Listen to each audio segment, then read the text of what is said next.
Hey guys, this is Matt with MetalsPeak.com. Today we're going to be doing a review for the band Blood Dancer, a band from San Diego, California.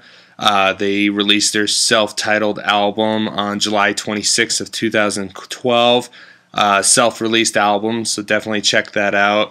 We'll jump right into things here and get this review going.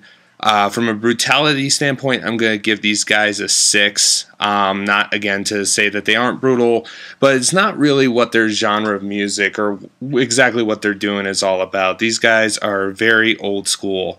If you go to listen to them, the best way I can describe it is like Iron Maiden on steroids. There's a lot of melody associated with it, lots of great, clean, melodic vocals that I really actually quite enjoyed listening to. It's a breath of fresh air to hear somebody that can actually sing. But yeah, just a lot of melodicism, a little bit of brutal moments every now and then. Nothing too crazy or too technical compared especially to most of the stuff that all of us would listen to. But definitely, for as far as the old school stuff goes, these guys are nailing it down there. So not exactly the most brutal of things, but definitely they're doing a great job with what they've got going on there, so I applaud them for that. From a songwriting standpoint, I'm going to give these guys a 7. They're not really looking at reinventing the wheel or anything like that, but what they are doing extremely well, and I did enjoy listening to it. Again, it just comes back to these guys are really old school. When you listen to them, I know myself, I was getting a lot of different influences when I would listen. Obviously, you've got your Iron Maiden, your Blind Guardian influences.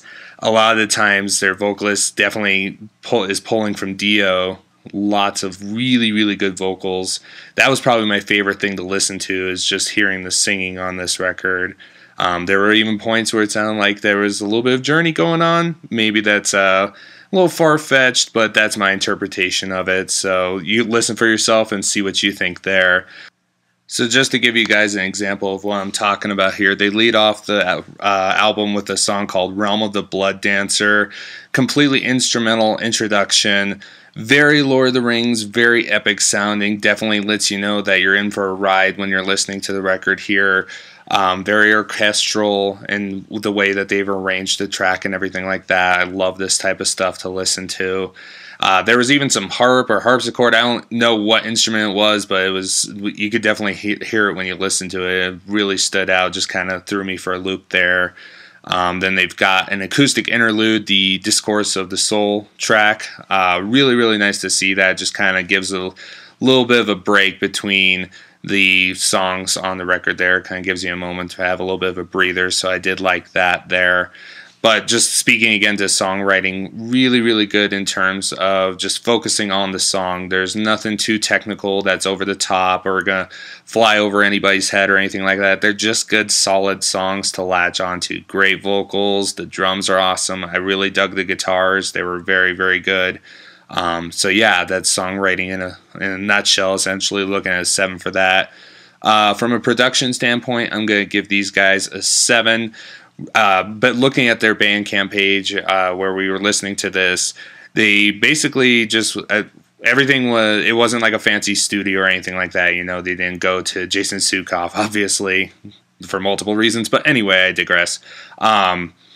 So they pretty much did this all on their own, and you can tell when you listen to it. It's not to say that it's bad, but you can tell a record that has been done in a professional studio versus one that's been done by themselves. And furthermore, to elaborate on that, you can even tell the ones that are done by themselves, there's really shitty ones, and there's ones that are done really, really well. And this falls into that latter category there.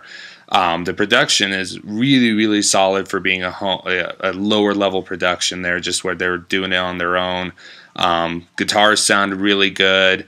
The drums, the vocals, it sounded like a really professional product. So I was very happy to hear that. I was a little anxious or a little bit nervous about, how is this going to sound? But it actually sounded really, really good for what it is. So I have definitely a good strong point there for the production there.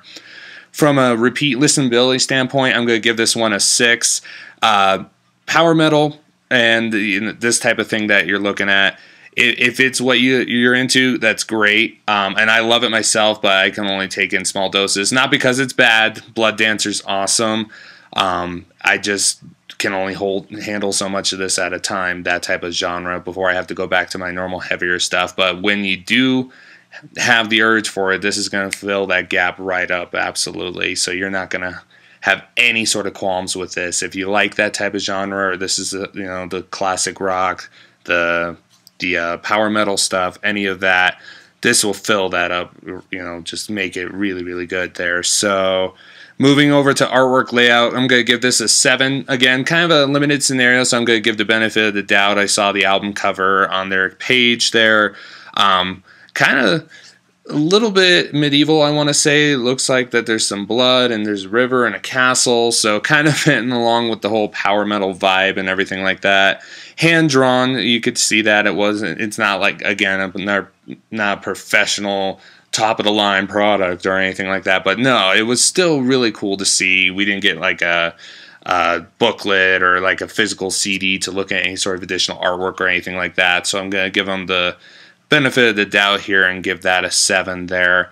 So when you factor everything together, overall it's going to come out to a 6.6 as far as the overall score goes, and that's kind of a misleading score. You would look at that score and say to yourself, hey, this doesn't seem like a great record, but really it is. It's great at what they're doing.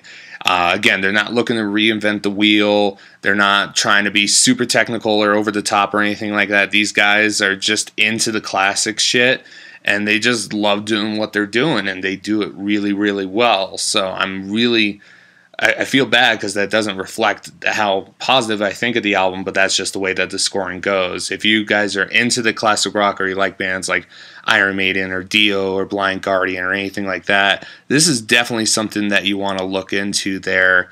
They have a lot of stuff that's on the record, like Track Monster. I particularly like that one. Really, really chunky. They had a spoken vocal section, for lack of a better term, that I really dug there. Skulls Crushed, another song.